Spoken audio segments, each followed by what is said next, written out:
हरे कृष्णा कृष्णा कृष्णा हरे हरे, हरे राम राम राम हरे हरे। हरे कृष्णा। आप सभी भक्तों का हार्दिक स्वागत है आज की पुरुषोत्तम मास की इस 15वें दिन की कक्षा में। स्वागतम सुस्वागतम। और हम चर्चा कर रहे हैं श्रीमद् भगवद गीता यथारूप अध्याय 15, जिसका नाम है पुरुषोत्तम योग।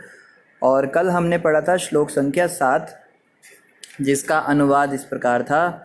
इस बद्ध जगत में सारे जीव मेरे शाश्वत अंश हैं। बद्ध जीवन के कारण वे छहों इंद्रियों से घोर संघर्ष कर रहे हैं, जिनमें मन भी सम्मिलित है। और आज हम इसी श्रृंखला में पढ़ेंगे श्रीमद् भगवद गीता अध्याय 15 श्लोक संख्या 8। शरीरं यदवाप्नोति यच्चाप्युत्क्रामतीश्वरः गृहीत्वा तानि संयाति वायुर्गंधानि वाशयात्। अनुवाद। इस संसार में जीव अपनी देहात्म बुद्धि को एक शरीर से दूसरे में उसी तरह ले जाता है जिस तरह वायु सुगंधि को ले जाता है। इस प्रकार वह एक शरीर धारण करता है और फिर इसे त्याग कर दूसरा शरीर धारण करता है। तो पिछला जो श्लोक था उसके अंदर ये बताया गया था कि जैसे अभी बात चल रही है, शुरुआत इस बात से हुई थी कि एक अश्वत्थ वृक्ष है और वो उल्टा है। शाश्वत अश्वत्थ वृक्ष है मोहरूपी, जिसकी जड़ें जो हैं वो ब्रह्मा के लोक से आ रही हैं और इस पृथ्वी लोक तक उसकी शाखाएं आ रही हैं। कोई नहीं जानता कि वो कहाँ से शुरू हुआ है, कहाँ ख़त्म होता है, लेकिन वो है और वो हर व्यक्ति को प्रभावित कर रहा है। उसके विभिन्न पत्ते जो हैं वो वैदिक स्रोत हैं, उसकी शाखाओं पे जो हैं इंद्रियों के इंद्र तृप्ति के अलग अलग साधन हैं, और बद्ध जीवात्मा उसमें इधर से उधर घूम रहा है। यद्यपि बद्ध जीवात्मा जो है वो भगवान की सनातन अंश है, लेकिन वो इस बात को भूल गया है। इस कारण बद्ध जीवन में पढ़कर वो भगवान के भक्ति को भूल गया। भगवान कृष्ण से वो प्रेम करता था, उसको भूल गया।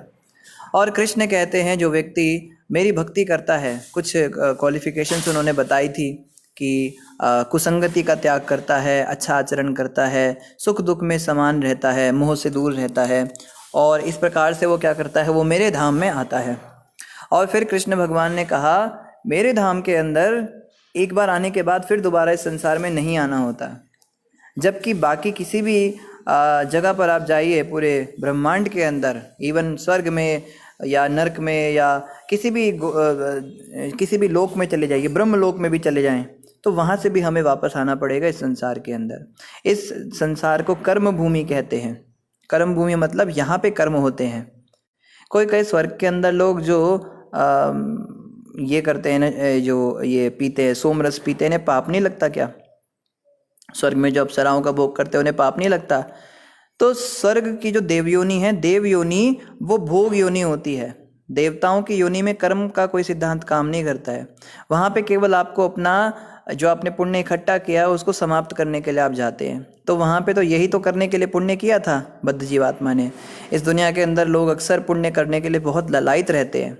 अरे पुण्य कर्म करो, हम तो जी बस पाप से तो बहुत दूर रहते हैं, हम तो बस अच्छा करते हैं, पुण्य कर्म करते हैं, अच्छे अच्छे काम करते हैं, यज्ञ करते हैं, अनुष्ठान करते हैं। आपको देखने में लगेगा ये लोग बड़े धार्मिक हैं, बड़े अच्छे लोग हैं, देखो कितनी अच्छी अच्छी बातें कर रहे हैं, कभी कोई गलत काम नहीं करना, कोई गलत बात सोचना नहीं। लेकिन उनसे प्रश्न किया जाए आप ये सब अच्छे काम क्यों कर रहे हो, आप इतने पुण्य संचय क्यों कर रहे हो, आप दूसरों की इतनी मदद क्यों कर रहे हो, तब पता लगता है इसके बदले में स्वर्ग मिलेगा। वहाँ पे सोमरस पीने को मिलेगा, अप्सराएं मिलेंगी, नृत्य देखेंगे, गायन वादन करेंगे और अलग अलग वनों के अंदर घूमेंगे, फुल ऑन इंद्रिय तृप्ति करेंगे। तो सेंस एंजॉयमेंट करने की इच्छा से प्रभावित जो व्यक्ति अच्छे कर्म कर रहा है, सो कॉल्ड अच्छे कर्म कर रहा है, उसको इस संसार में हम पुण्यवान व्यक्ति कहते हैं। ये तो बड़ी पुण्य आत्मा है, ये तो बड़े पुण्यशाली व्यक्ति हैं, इनको तो बड़ा पुण्य है। तो विभिन्न यज्ञों को करके, विभिन्न अनुष्ठानों को करके, व्रतों को करके, तपस्याओं को करके व्यक्ति इंद्रिय तृप्ति ही चाहता है, तो उस व्यक्ति को कैसे हम कह सकते हैं कि ये व्यक्ति मॉरल व्यक्ति है? प्रश्न उठता है ना कि अगर कोई व्यक्ति मॉरल है, कोई व्यक्ति बहुत धार्मिक वृत्ति का है, बहुत एथिक है, एथिकल कल्चर को फॉलो करता है, तो उसके द्वारा किए गए पुण्य कार्य कि पीछे का ये सच भी तो समझ में आता है ना कि ये तो इंद्रिय तृप्ति का घड़ा है पूरा का पूरा। इंद्रिय तृप्ति की इसके अंदर इतनी वासनाएं भरी हुई हैं, उसको पूरा करने के लिए ये इस प्रकार से कार्य कर रहा है, इतनी तपस्याएं कर रहा है। अब देखिए ना, बड़े बड़े असुर लोग कितनी तपस्या करते हैं। असुरों से बड़ी तपस्या कौन कर सकता है? देवता भी इतनी तपस्या नहीं कर सकते जितनी असुरों ने की है। आप हिरण्यकश्यप का एग्जाम्पल ले सकते हैं। हिरण्यकश्यप ने जब तपस्या की थी तो एक टांग पे क्या, पैर के अंगूठे पे खड़े हुए थे और दूसरी टांग जो है वो ऊपर उठा रखी थी हवा में, दोनों हाथ हवा में थे और अपने प्राणों को जो है एक जगह इकट्ठा कर लिया था। ना कुछ खाना ना कुछ पीना, खड़े हुए हैं। कितने साल तक खड़ा रहा वो हिरण्यकश्यप कि उसके शरीर में जो है अब चींटियां और मकोड़े लग गए और हिंसक पशु देख रहे हैं तो बिल्कुल जड़वत, जैसे कोई मूर्ति खड़ी है ऐसा लगता था। तो देखते ही देखते उसके सारे शरीर को खा लिया कीड़ों ने और कंकाल रह गया उसका केवल, लेकिन तपस्या नहीं छोड़ी। ऐसा कर सकता है क्या? कोई देवता भी नहीं कर सकता, हम तो सोच भी नहीं सकते। यहाँ पे एक छोटा सा मच्छर हमें काट जाता है तो हम पूरे तिलमिला जाते हैं। पूजा करते हुए मच्छर परेशान करते हैं तो पूजा छोड़ के हमें पहले मच्छरों का इलाज करना पड़ता है। अपनी स्लीव्स ऊपर करते हैं, आज देखता हूँ मच्छरों कहाँ, तुम फिर गया पूजा पाठ, क्रोध में हम भर जाते। लेकिन हिरण्यकश्यप ने तो देखो उसको चींटियों ने खा दिया, नोच नोच के उसके सारे शरीर को समाप्त कर दिया, लेकिन उसने तपस्या नहीं छोड़ी।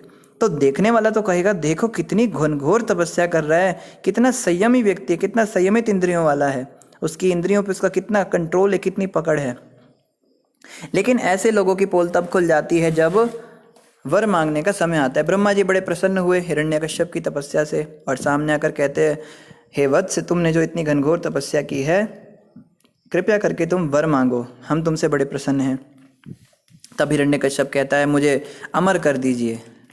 और अमरता का वरदान तो ब्रह्मा जी नहीं दे पाए, क्योंकि ब्रह्मा जी कहते हैं स्वयं मेरी भी मृत्यु होती है, मेरा जीवन बहुत लंबा है, मेरी जीवन की गणना तुम्हारे हिसाब से बहुत ज़्यादा है, लेकिन अमर तो मैं भी नहीं हूँ, तो जो मैं खुद नहीं हूँ तुम्हें कैसे दे सकता हूँ।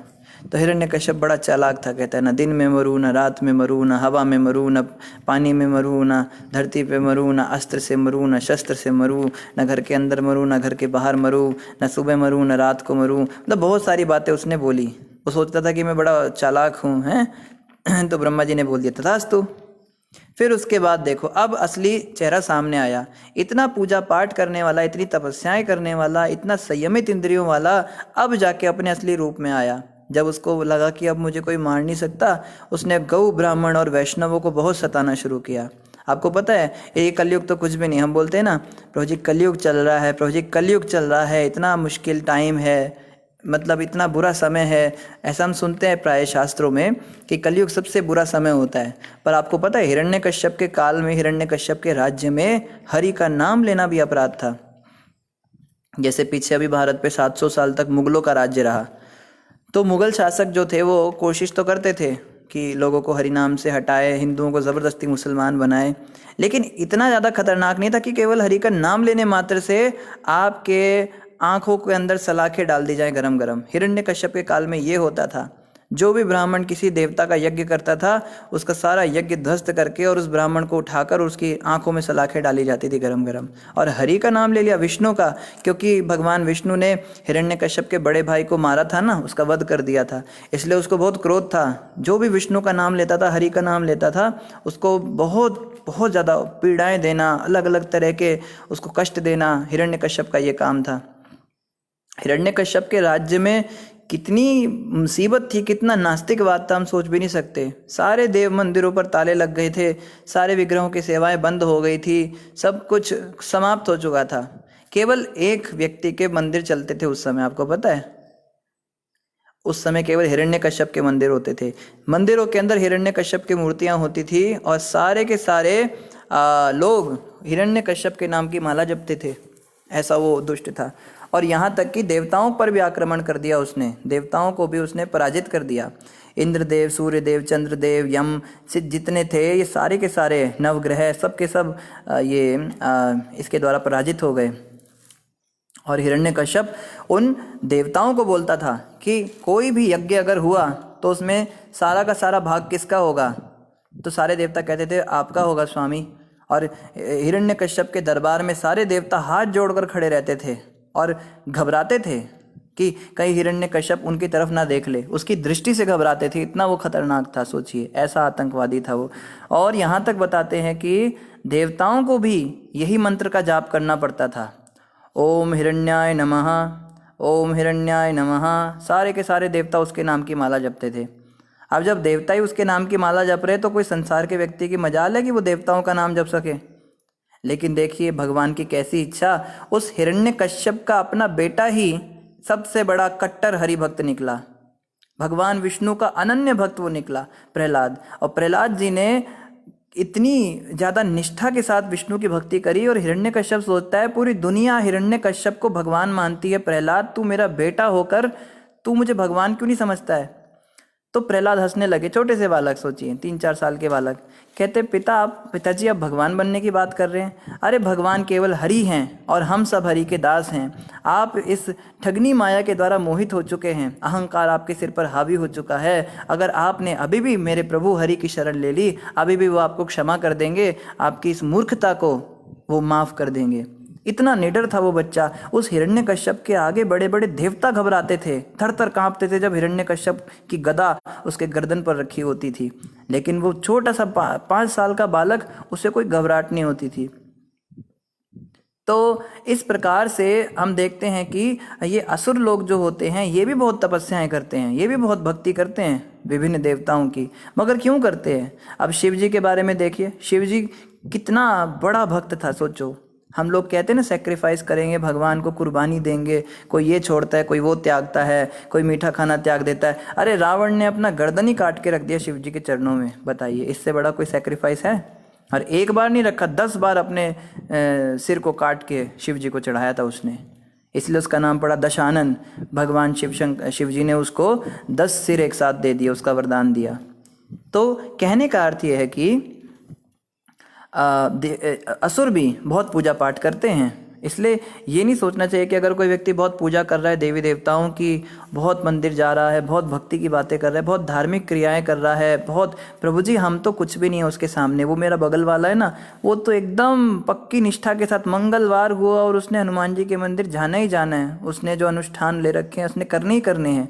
तो ये व्यक्ति जो होते हैं, ऑफ कोर्स ऐसे सब नहीं होते, एक आधे ऐसे केस हो सकते हैं जो निष्काम भाव से कर रहे हो, पर ज़्यादातर केवल एक कुछ सांसारिक वस्तुओं की, इच्छाओं की, वासनाओं से सने हुए होते हैं इनके हृदय। तो ये नहीं सोचना चाहिए कि कोई व्यक्ति बहुत धार्मिक है, कोई बहुत पूजा पाठ कर रहा है तो वो बहुत महान है। वो क्या चाहता है? वो बदले में कुछ चाहता है ना, वो बदले में जैसे उसको चीज़ मिलती है तुरंत पूजा पाठ छोड़ देता है। वो कहता है मेरा अनुष्ठान पूरा हो गया, अब भक्ति बंद हो गई। आप देख सकते हैं जैसे कोई पंडित जी के पास जाता है, पंडित जी हमारे बेटे के ऊपर मृत्यु का साया मंडरा रहा है, हमें ऐसा लगता है, बार बार उसका एक्सीडेंट हो जाता है। पंडित जी कहते हैं आपको 1008 महामृत्युंजय मंत्र का अनुष्ठान करना चाहिए। तो बहुत निष्ठा के साथ लोग करते हैं, मैंने देखा है। सुबह कुछ खाएंगे भी नहीं, पिएंगे भी नहीं, बैठ जाएंगे, अपना महामृत्युंजय का जाप करेंगे और शिव जी के चरणों में बिल्कुल रो रो के प्रार्थना करते हैं। और शिव शंकर तो भोले बाबा हैं, वो तो बड़ी जल्दी खुश हो जाते हैं। तो जैसे ही उनका अनुष्ठान पूरा होता है फिर सारी पूजा पाठ बंद, ख़त्म। कौन शिव जी कौन भोले कुछ नहीं पता, बिल्कुल अपनी दुनिया में मस्त, हो गया अपना काम। तो देवी देवताओं को एक ATM मशीन की तरह ये लोग यूज़ करते हैं। जैसे ATM मशीन के अंदर हम वो डालते हैं ना, नंबर, पिन कोड डालते हैं, कार्ड डालते हैं, वो पैसे निकालती है और उसके बाद में बाय बाय करके अपने घर आ जाते हैं। ऐसे ही हम विभिन्न देवताओं के पास जाते हैं और अपनी इच्छा की पूर्ति के लिए कुछ व्रत अनुष्ठान पूजा पाठ करते हैं और उसके बाद में टाटा बाय बाय कर देते हैं उनको।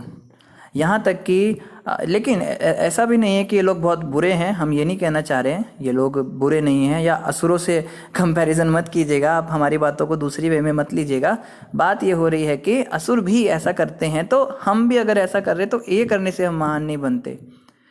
तो जैसे शास्त्रों के अंदर ये एक और भी बात आती है, जैसे देवताओं की पूजा होती है, उसमें क्या होता है कि जैसे सरस्वती पूजा होती है तो सरस्वती जी की मूर्ति खरीद के लाई जाती है, या गणपति जी की पूजा होती है तो गणपति की मूर्ति खरीद के लाई जाती है, या हमारे घर में नवरात्रि की पूजा में सांझी आती है, दुर्गा माता 9 दिन के लिए आती है, तो घर के अंदर उनको लाते हैं, उनका स्थापना करते हैं, उनको प्राण प्रतिष्ठा करते हैं, उनकी पूजा आरती करते हैं। जितना भी 7 दिन का, 3 दिन का, 9 दिन का जितना भी पूजा होता है, पूजा पाठ करके फिर जब हमारा काम हो जाता है तो फिर उस मूर्ति को विसर्जित कर दिया जाता है, वापस जल में प्रवाहित कर दिया जाता है कि हो गया काम, बस इतना ही हमारा इनसे लेना देना था। तो इसको आप भक्ति कैसे कह सकते हैं? भक्ति ये भक्ति नहीं है ना। अब देखो, भक्ति का मतलब तो होता है किसी व्यक्ति से पूर्ण समर्पित होकर उससे अटैच हो जाना और अपनी इच्छा से उनकी सेवा करना, अपनी इच्छाओं को मारकर उनकी इच्छाओं को पूरा करना, उन्हें जो पसंद है वो कार्य करना। लेकिन यहाँ पे जो हम कर रहे हैं ये भक्ति कैसे कहलाया जा सकता है बताइए? तो वैदिक अनुष्ठान करने वाले, पूजा पाठ करने वाले, ज़रूरी नहीं कि ये लोग बहुत सही रास्ते पर हैं। ये लोग भी भ्रमित हैं, इनको पता नहीं है। भगवान कृष्ण भगवत गीता में कहते हैं, देखो हम नहीं कहते, आप कहो कि प्रभु जी आप इतनी निंदा क्यों कर रहे हो देवी देवताओं के भक्तों की? आप ठीक है, आप कृष्ण पूजा करो, कृष्ण भक्ति करो, आपको कौन अधिकार देता है आप दूसरों को बोलते हो? देखिए, हम किसी को कुछ नहीं बोल रहे हैं। भगवान कृष्ण ने जो भगवत गीता में कहा है बस हम उसे ही दोहरा रहे हैं। कृष्ण भगवान भगवत गीता में कहते हैं, जो विभिन्न देवी देवताओं की पूजा करने वाले होते हैं वे लोग मूर्ख होते हैं। मूर्ख तो नहीं, कम बुद्धि वाले होते हैं। कम बुद्धि वाले मनुष्य देवी देवताओं की उपासना करते हैं और उनसे ऐसे वर प्राप्त करते हैं जो नश्वर होते हैं और संसार के अंदर मोह बंधन फंसा और बढ़ाने वाले होते हैं। ये भगवान कृष्ण के वाक्य हैं। देवी देवताओं से हम जो भी वस्तुएं मांगते हैं वो सब क्षणिक होती हैं, कुछ समय तक रहती हैं। मान लो 10 साल रहेगा, 20 साल रहेगा। मकान मांग लिया तो, गाड़ी मांग ली तो 5-7 साल रहेगी। आपने सुंदर स्त्री मांग ली तो 40-50 साल आपके साथ रहेगी। मृत्यु के बाद तो सब समाप्त हो जाएगा ना। मान लो अगर आपको स्वर्ग का राज्य मिल जाए, मरने के बाद इंद्र बन गए, इंद्र बन के वहाँ भोग रहे राज्य, तो फिर क्या होगा? इंद्र की भी मृत्यु होती है, हमेशा के लिए थोड़ा ना कुछ है। तो देवी देवताओं से जो भी वर हम मांगना चाहते हैं ये क्षणिक है, और हम लोग कम बुद्धि वाले अगर हम इसके चक्कर में लगे हुए हैं और कृष्ण भक्ति छोड़ रहे हैं। लेकिन विष्णु की भक्ति ऐसी नहीं है, हरि की भक्ति ऐसी नहीं, कृष्ण की भक्ति ऐसी नहीं है। भगवान विष्णु के जितने भी भक्त हुए हैं, चाहे आप मीरा जी का नाम लीजिए, तुकाराम जी का नाम लीजिए, आप हरिदास ठाकुर जी का नाम लीजिए, सुदामा जी का नाम लीजिए, ये सारे निष्काम हुए हैं। शबरी का नाम लीजिए, तो ये जो हैं ये हमेशा निष्काम रहे। इन्होंने कभी भगवान से कुछ नहीं मांगा। भगवान कृष्ण तो अपने भक्तों को देना चाहते हैं। गुरु महाराज एक बड़ा अच्छा प्रसंग सुनाते हैं। एक बार क्या हुआ, ये भगवान विष्णु के पास नारद जी आए और नारद जी आके बोलने लगे भगवान विष्णु को, हे मेरे प्रभु, आप अपने भक्तों को कुछ देते नहीं हैं, मुझे आपसे शिकायत है। तो भगवान विष्णु कहते, देवर्षि नारद, आप ऐसा क्यों कह रहे हो? मैं अपने भक्तों को देना चाहता हूँ पर वो लेते नहीं हैं। तो नारद जी कहते, प्रभु देखो, एक शिव जी हैं, खुद एकदम फक्कड़ की तरह रहते हैं, ना घर है, ना कपड़ा है, ना कुछ है, लेकिन अपने भक्तों को धन धान्य से संपन्न रखते हैं। शिव जी के भक्त सब एक से एक अमीर कोठी बंगले वाले होते हैं, इवन अभी भी आप देख सकते हो। तो लेकिन आप इतने वैकुंठपति हैं, इतने ऐश्वर्यों के स्वामी हैं, साक्षात भाग्य की देवी लक्ष्मी, धन की देवी आपकी पत्नी है, वो आपकी सेवा करती है, आपके पास इतना ऐश्वर्य और आप अपने भक्तों को गरीब और भिखारी रखते हो। तो ये चीज़ मुझे सहन नहीं होती, नारद जी कहते हैं। तो भगवान विष्णु कहते हैं, नारद तुम ऐसा क्यों लगता है? मैं अपने भक्तों को देना चाहता हूँ। नारद जी कहते हैं, आप साबित कीजिए, मैं नहीं मानता हूँ। ऑफ कोर्स नारद जी तो सब जानते ही थे, लेकिन वो ये लीलाएं करते थे ताकि हम जैसे मूर्ख जो ऐसा प्रश्न अपने मन में रखते उनको समझ में आ सके। तो भगवान कृष्ण और नारद जी आ गए इस दुनिया में। तो राका बाका नाम के 2 भक्त थे। भगवान विष्णु ने कहा, अच्छा बताओ किस पे कृपा करनी है नारद? कहते, अभी अभी मैंने राका और बाका को देखा, ये दोनों आपके शुद्ध भक्त हैं, लेकिन आप इनको गरीब रखते हो। तो राका जी जो थे वो एक लकड़ी चुनने वाले थे, जंगल में जाते थे, लकड़ियां चुनते थे, और बांका माता जो थी वो उनकी पत्नी थी। ये राका बांका ऐसे थे, स्वयं जगन्नाथ भगवान इनके घर में आया करते थे इनसे बातें करने के लिए, और इनके लिए बड़ी नॉर्मल बात थी ये। इनके बच्चे जगन्नाथ जी को मालिश करते थे, पता है आपको? राका बांका इतने, और सतयुग की बात नहीं है ये, अभी कलयुग की बात चल रही है, अभी अभी हुए थे, जस्ट रिसेंट, अभी जगन्नाथपुरी में दोनों रहते थे। तो भगवान कृष्ण ने एक सोने की मोहरे जो है खूब सारी रख दी रास्ते में, जहाँ से राका बांका आ रहे थे। तो लोकलाज की बात है, पहले समय की बात है, राका जी आगे आगे चल रहे थे, बांका माता जो है वो घूंघट करके पीछे पीछे चल रही थी उनके। तो राका जी ने दूर से देखा सोने की मोहरें पड़ी हुई हैं धरती पर, तो एकदम घबरा गए और उन्होंने सोचा कि लगता है भगवान कृष्ण ने हमारे लिए भेजा है, लेकिन हम तो भक्त हैं भगवान के, अब सोने के मोहरे उठा लूँगा तो फिर हरि चिंतन नहीं होगा, मोहरों का ही चिंतन होगा मुझे, इन्हें कहाँ खर्च करूँ, कैसे इनको करूँ। देखो राका जी ने एक फ्रैक्शन ऑफ सेकंड के लिए भी नहीं सोचा कि इसे उठा लूँ, वो उल्टा ये सोच रहे हैं अगर इसको मैं घर ले गया तो फिर कैसे मैं भगवान का चिंतन करूँगा, कैसे भक्ति करूँगा। तो मेहनत करने को तैयार हैं, जंगल में लकड़ियाँ चुनने को तैयार हैं, मगर मुहरे नहीं उठाई। पर एकदम से उन्हें समझ में आया, अरे मेरे पीछे मेरी पत्नी आ रही है, मेरी पत्नी की अगर इस पे नज़र पड़ गई सोने की मोहरों पर, वो कहेगी मेरे प्रिय पतिदेव, भगवान विष्णु ने कृपा करके हमारे लिए ये भेंट भेजी है, थोड़ा सा ले लेते हैं। सारे तो नहीं लेने को कहेगी, थोड़े से तो बोलेगी। तो राका जी घबरा गए, अगर मेरी पत्नी ने ऐसा कहा तो मैं उसको तो मना कर नहीं पाऊंगा, क्योंकि वो वैष्णवी है। तो राका जी क्या करने लगे, अभी बांका माता थोड़ी दूर थी, तो वो उन सोने की मोहरों पर मिट्टी डालने लगे। मिट्टी डाल के छुप जाएंगी मोहरें, दिखाई नहीं देंगी बांका माता को। इतने में बांका माता ने देख लिया मिट्टी डालते हुए। तो बांका माता कहती है, पतिदेव ये आप क्या कर रहे हैं, मिट्टी के ऊपर मिट्टी डाल रहे हैं। देखो बांका माता उनसे भी पहुंची हुई थी, उनको सोने की मोहरें मिट्टी दिख रही हैं। राका जी तो फिर भी सोने और मिट्टी में फर्क कर पा रहे थे, बांका माता तो कहती है ये मिट्टी के ऊपर मिट्टी क्या डाल रहे हो, चलो। तो समझने वाली बात है। तब भगवान विष्णु ने नारद जी को बोला, ये दोनों बरगद के पेड़ के पीछे छुपे हुए सब देख रहे थे कि देखो नारद जी, आप कह रहे थे मैं तो अपने भक्तों को देना चाहता हूँ, बट वो कुछ लेना ही नहीं चाहते। तो नारद जी ने कहा, फिर भी प्रभु आपके भक्तों पैसे वैसे नहीं लेना चाहते, ठीक है, पर आप कुछ तो इन पे कृपा किया कीजिए, हेल्प किया कीजिए इनकी। तो क्या किया, जंगल में जाके भगवान ने सारी लकड़ियां चुन के रख दी पहले से ही। जो वो आके उठाते थे, चुनते थे उनको लकड़ियों को। भगवान ने सोचा चलो इनको मेहनत से थोड़ा सा रिलीफ करूं, अपना उठा के ले जाएंगे, पैसे बना लेंगे इससे। तो जब राका बांका जी आए और देखा चुनी हुई लकड़ियां हैं, तो दोनों आपस में बातें करते हैं। माता कहती है, हे पतिदेव, लगता है आज पहले ही हमसे कोई आ गया इस जंगल में और लकड़ियां चुनकर रख गया अपने लिए, आज हम ऐसे ही चल के हरि भजन करते हैं। तो राका बांका चुपचाप दोनों बड़ी खुशी से, बड़ी आनंद से अपने घर ऐसे ही चले गए, वो लकड़ियों का गट्ठर भी नहीं उठाया उन्होंने। तो ऐसे होते भगवान के भक्त, ये बनना है हमें। हमें कृष्ण, देखो वैष्णव जो होता है ना, वैष्णव का मतलब ये नहीं होता, हम कहते हैं ना, कोई हमसे पूछता है आप क्या फॉलो करते हो, हम कहते हैं हम तो वैष्णव हैं। वैष्णव का वै भी नहीं है हमारे जीवन में अभी, वह से वैराग्य भी नहीं है वैष्णव वाला, हम तो भोगीलाल बने हुए हैं आज। तो ऐसा हमें बनना है, ये भक्ति हमें करनी है। और देवी देवताओं की भी भक्ति अगर कोई करता है, आप में से अगर कोई देवी देवताओं की पूजा करता है, तो वो गलत नहीं है, क्योंकि शास्त्रों में दिया हुआ है, सनातन धर्म के शास्त्रों में कोई भी गलत बात हो नहीं सकती। तो देवी देवताओं की पूजा करना गलत नहीं है, लेकिन देवी देवताओं की पूजा किसी भौतिक लाभ से करना, ये जो है ये मूर्खता है। क्योंकि भगवान कृष्ण ने गीता में कहा ना कि भौतिक लाभ आप मांगोगे तो वो मृत्यु तक ही मैक्सिमम साथ देंगे, उसके बाद नरक में ही तो जाना पड़ेगा ना। तो कहने का अर्थ है कि देवी देवताओं की भी अगर कोई पूजा करता है तो निष्काम भाव से करे, उनसे बस भक्ति मांगे। शिव जी परम वैष्णव हैं, वैष्णव नाम यथा शंभु। भगवान शिव शंकर जी भक्ति को देने वाले हैं। जो व्यक्ति भगवान शिव जी को प्रसन्न कर लेता है अपनी पूजाओं और सेवाओं के द्वारा, और उनसे कृष्ण की भक्ति मांगता है, हे महादेव कृपया करके मुझे कृष्ण के चरणों में प्रीति दीजिए, आप तो 24 घंटे उनकी भक्ति में रमे रहते हैं, कुछ कृपा हम पे कीजिए, तो अवश्य वो हमें भक्ति देंगे, इसमें कोई संशय नहीं है। कोई हनुमान जी की पूजा बहुत करता है, तो हनुमान जी का तो नाम ही है राम, क्या नाम है इनका, राम जी के सेवक है ना।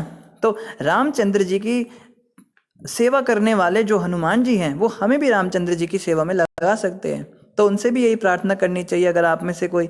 इसका ये मतलब नहीं है कि अब अगर कोई व्यक्ति देवी देवताओं की पूजा नहीं करता तो उसको आवश्यकता भी नहीं है, लेकिन जो करते हैं उनके लिए बताया जा रहा है कि अगर आपका किसी विशेष देवता के प्रति रुझान है, शुरू से आप उनकी भक्ति करते हो, तो निष्काम हो जाओ बस। जब तक निष्काम नहीं होगे ना, ये मांगते रहोगे शनिदेव हमारे 7.5 खत्म कर दो, हनुमान जी हमें थोड़ा मुस्टंडा बना दो, हमारे डोले शोले हो जाए। ये पहलवान लोग हनुमान जी की पूजा करते हैं, हम भी हनुमान जी जैसे हो जाएं। या फिर कोई सूर्यदेव की उपासना कर रहा है, सूर्यदेव हमें जो निरोगी काया दो, चंदन की काया दो, और बढ़िया बढ़िया माया दो, सारा धन दो, यश दो, दौलत दो, ऐसी चीज़ें मांगते हैं। हे लक्ष्मी जी, आपने जैसे उस लड़की की सारी इच्छाएं पूरी करी, ऐसे आप हमारे घर में भी वास करना और हमें धन दाने से संपन्न करना। इस प्रकार की जो हम कथाएं पढ़ते हैं, ये सब छोड़ना पड़ेगा। अगर सुखी होना है तो, दुखी होना है तो कर सकते हैं, मना थोड़ा ना किया है, कीजिए, मांगिए, धन धान्य मांगिए, सुंदर संतान मांगिए, चंदन की काया मांगिए, निरोगी माया मांगिए, सब कुछ मांगिए, किसी ने मना थोड़ा ना किया है। लेकिन दुखी रहना है तो करना पड़ेगा ऐसा। अगर सुख चाहते हैं तो निष्काम हो जाइए। जिस भी देवता की पूजा करते हैं उनसे बस केवल ये मांगिए। शनिदेव तो शुद्ध भक्त हैं भगवान कृष्ण के। शनिदेव के विषय में बताया जाता है, जब सूर्यपुत्र है ना, भगवान कृष्ण गीता में कहते हैं ये जो ज्ञान है भगवत गीता का अर्जुन, मैंने सृष्टि के आरंभ में सूर्यदेव को दिया था। तो एक्चुअली में सूर्यदेव भगवान कृष्ण के शिष्य हैं उस दृष्टि से देखा जाए तो, और ऐसे भी सूर्यदेव भगवान कृष्ण की उपासना करते। तो सूर्यदेव के पुत्र हैं शनिदेव।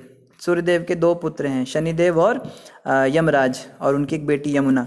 तो यमुना तो साक्षात भगवान कृष्ण की पत्नी है कालिंदी रूप में। तो सूर्यदेव भगवान कृष्ण के ससुर भी लगे एक नाते से, तो शनिदेव उनके साले लगे। तो वैसे भी शनिदेव और यमराज दोनों ही परम भक्त हैं भगवान के। यमराज जी का तो भागवत में नाम आता है 12 महाजनों में। 12 ऐसे व्यक्ति हैं जो धर्म के ज्ञान को, इस कृष्ण भक्ति के ज्ञान को, विज्ञान को सबसे अच्छी तरह जानते हैं, उसमें एक यमराज जी का नाम आता है। और शनिदेव भी जो हैं ये भी बहुत बड़े भक्त हैं भगवान के। तो शनिदेव जो थे ये ब्रह्मचारी थे, बाल ब्रह्मचारी थे। इन्होंने कभी जीवन में किसी स्त्री का स्पर्श नहीं किया था, इवन अपनी आंखों से कभी स्त्री को देखा भी नहीं था कुदृष्टि से। वो केवल कृष्ण भक्ति में लगे रहते थे, वो केवल गोविंद का दर्शन करते थे। लेकिन कुछ ऐसा फैमिली प्रेशर आया, उनको शादी करनी थी और मजबूरी में करनी पड़ी। कई लोगों को मजबूरी में शादियां करनी पड़ती हैं। तो उनकी पत्नी इतनी देवलोक की सुंदरी, सारी अप्सराओं को मात देने वाली उसकी सुंदरता, सारे देवता उससे शादी करने के लिए मरते थे, लेकिन उन्होंने शनिदेव को चुना क्योंकि वो बहुत बड़े कृष्ण के भक्त थे और उन्हें भक्तपति चाहिए थे। लेकिन शनिदेव जो हैं उन्होंने शादी करने के बाद भी अपनी कृष्ण भक्ति कंटिन्यू रखी। जो कृष्ण के भक्त होते हैं ना, वो काम क्रोध लोभ से दूर होते हैं। तो शनि जो थे, इन्होंने बेशक शादी तो कर ली, मगर इनका रुझान उनके प्रति नहीं था, देखते भी नहीं थे उनको। इन्होंने कभी देखा भी नहीं था मेरी पत्नी कैसी दिखती है, कितनी सुंदर है, और अपना भक्ति पूजा में लगे रहते थे। तो शुरुआत में तो थोड़ा सा उन्होंने कंट्रोल किया, सहन किया, चलो जैसा भी है धीरे धीरे समझेंगे, बट वो देख भी नहीं रहे, तो उनको बड़ा गुस्सा आ गया। तो उनकी पत्नी ने उनको श्राप दे दिया, अब तुम वो करते हो, तुम देखते भी नहीं हो मेरी तरफ, अब तुम जिसको देखोगे वही बर्बाद हो जाएगा। शनिदेव की दृष्टि में ऐसा दोष आ गया। तो शनिदेव जो हैं उनकी वो कृपा से भी अगर किसी को देखते हैं तो उसका कुछ अमंगल हो जाता है। तो खैर शनिदेव ने इसको श्राप की तरह नहीं लिया। भक्त जो होते हैं ना भगवान के, वो श्राप लौटा भी सकते थे वापस। कोई भी भक्त आप देखिए, चाहे अम्बरीश महाराज को श्राप लगा था, चाहे किसी को भी श्राप लगा था, इवन राधा रानी को भी श्राप लगा था कि आप कृष्ण से 100 साल के लिए जो है बिछड़ जाएंगे। तो भक्त कभी भी पलट के श्राप नहीं देते या वापस नहीं करते। शनिदेव ने कहा तुमने तो मेरे को बहुत बड़ा वरदान दे दिया देवी। तो उसका मुंह खुला का खुला रह गया, मैंने तो आपको इतना खतरनाक श्राप दिया, आप कह रहे हो वरदान दिया है। कहते हाँ, अब इस श्राप के कारण मैं तो देखो किसी का अनिष्ट चाहूंगा नहीं, मैं किसी को देखूंगा ही नहीं, अब तो 24 घंटे केवल गोविंद का ही दर्शन करूंगा। अब तो तुमने मुझे ऐसी कृपा कर दी, मैं चाह के भी संसार को देखने की मेरी इच्छा ही नहीं होगी। तो शनिदेव देखो कितने महान भक्त हैं भगवान कृष्ण के। ऐसे शनिदेव की पूजा करके आप कृष्ण भक्ति मांगो ना उनसे, निष्काम भाव से सेवा करो अगर आपका स्वाभाविक रुझान है। हमें तो शनिदेव ने भक्ति दी है कृष्ण की। वैसे तो बचपन से थोड़ा कृष्ण भक्ति का माहौल था घर में, तो ब्रज में हमारा थोड़ा वहीं पे हमारा लालन पालन हुआ था, तो थोड़ा उसका भी प्रभाव था। लेकिन हमें किसी ने बताया था कि 40 दिन तक लगातार अगर शनिदेव के मंदिर जाओ और उनको तेल चढ़ाओ और ऐसा करो, 2-3 चीज़ें बताई थी, तो आप जो चाहोगे मिल जाएगा आपको।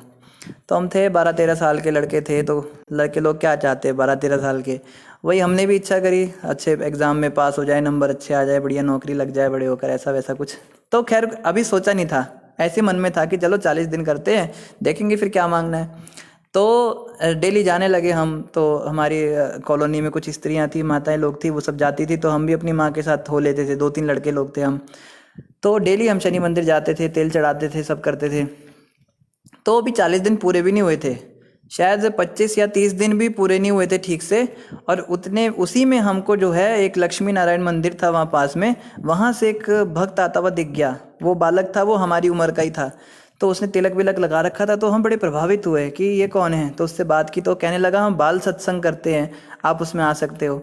तो हमने कहा अरे वाह, बाल सत्संग में क्या होता है। कहते गीता रामायण पढ़ाई जाती है वहाँ पे मंदिर में, छोटे बच्चे आते हैं।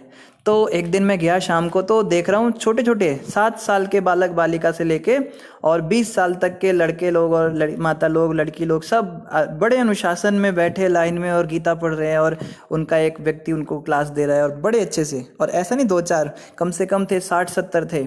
तो हम बड़े प्रभावित हुए कि देखो यहाँ पे ऐसा भी कुछ होता है। तो वहाँ पे डेली जाने लगे, फिर धीरे धीरे जुड़ते चले गए, जुड़ते जुड़ते आज आपके सामने। तो हमने तो मांगा भी नहीं था अभी शनिदेव से, हम तो यही बोलते थे शनिदेव आपको जो अच्छा लगता है वही दे दो, हमें तो पता नहीं क्या मांगना है। ऐसे ही मजाक मजाक में ट्राई कर लिया हमने, तो देखो हमारा तो रॉन्ग नंबर भी राइट लग गया। कई बार होता है ना रॉन्ग नंबर लग जाता है तो कहने का मतलब ये है, अगर देवी देवताओं से हम कुछ ना मांगे, निष्काम भाव से उनकी सेवा करें, तो वो हमें कृष्ण भक्ति अवश्य देते हैं, और इसमें कोई संशय नहीं है। इसलिए देवी देवताओं की पूजा करना गलत नहीं है, इसको आप ऐसा ना समझे जैसे हिरण्यकश्यप का या रावण का हमने उदाहरण दिया।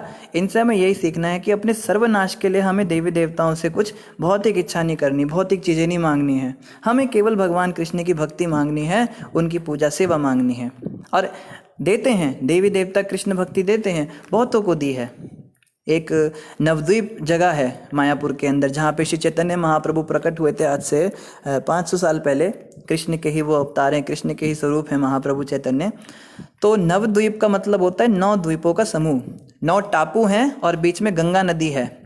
तो उन 9 द्वीपों के अलग अलग नाम हैं, जैसे मध्य द्वीप है, अंतरद्वीप है और सीमंत द्वीप है। उसी में एक रुद्र द्वीप है। तो जो रुद्र द्वीप है वहाँ पर हम गए, तो जैसे परिक्रमा कराते, नवद्वीप मंडल परिक्रमा कराते होली के समय पर, तो वहाँ रुद्र द्वीप पे हम गए, तो वहाँ पे उन्होंने कथा सुनाई कि इस द्वीप का नाम रुद्र द्वीप क्यों पड़ा। तो ऐसा बताते हैं वहाँ पे एक बार क्या हुआ, 2 चोर आ गए उस द्वीप के ऊपर, बहुत पुरानी बात है, बड़ी समय पुरानी। तो वो दोनों चोर वहाँ पर आए और एक पेड़, एक वृक्ष, वो आज भी है वहाँ पर, उस वृक्ष को उन्होंने दिखाया था कि इसी के नीचे बैठे थे वो। तो वो दोनों उस वृक्ष के नीचे आकर बैठ गए और वहाँ पर एक कोई मतलब वो ऐसे ही नाम लेने लगे भगवान के नाम, ऐसी मजाक मजाक में ऐसे कुछ हुआ, मुझे ठीक से कथा याद नहीं है। तो वहाँ पे भगवान शंकर जी स्वयं एक ब्राह्मण का रूप बनाकर उनके सामने आ गए और उनको आकर बोला कि तुम शंकर जी की उपासना करो, इस द्वीप का ऐसा प्रभाव है कि यहाँ पे शंकर जी बहुत जल्दी प्रसन्न हो जाते हैं। तो उन दोनों ने सोचा कि ये तो बहुत अच्छी बात है, हमें चोरी करनी पड़ती है, हम इतने गरीब हैं, हमारे पास खाने पीने के लाले पड़े हुए हैं, हम शिव जी को प्रसन्न कर लेंगे। तो वो दोनों बैठकर, खाया पिया कुछ था नहीं, शिव जी का नाम जपने लगे, जो भी मंत्र उन्होंने जपा। तो करते करते जो है उनको बड़ा समय बीत गया और बड़े जल्दी भगवान शिव जी, अब उन्होंने तो मंत्र दिया था, खुद प्रकट हो गए, साक्षात भोले शंकर प्रकट हो गए। बोलो शिव शंकर भगवान की जय। तो शिव शंकर भगवान जब प्रकट हुए, एकदम तेज निकल रहा है शरीर से रात्रि के समय पे, और सारा उजाला उजाला हो गया। और उन दोनों को तो विश्वास ही नहीं हो रहा है, जैसे हम थे ना, हमें तो विश्वास ही नहीं हो रहा है कि एकदम जैसे रॉन्ग नंबर लग जाता है। वो तो बस ट्राई कर रहे थे, ऐसी ट्राई करने के लिए जो सच में शंकर जी आके खड़े हो गए, तो दोनों कंफ्यूज हो गए, अब क्या करें। शिव जी कहते वर मांगो, अब दोनों कहते आप थोड़ा एक मिनट मुझे, हमें टाइम दो, हम थोड़ा डिस्कस कर लेते क्या मांगना चाहिए। हमने सोचा नहीं था क्या मांगना है, हमने बस ऐसे ही आपको बुला लिया। तो कहते, शिव जी हंसने लगे, चलो कर लो डिस्कस।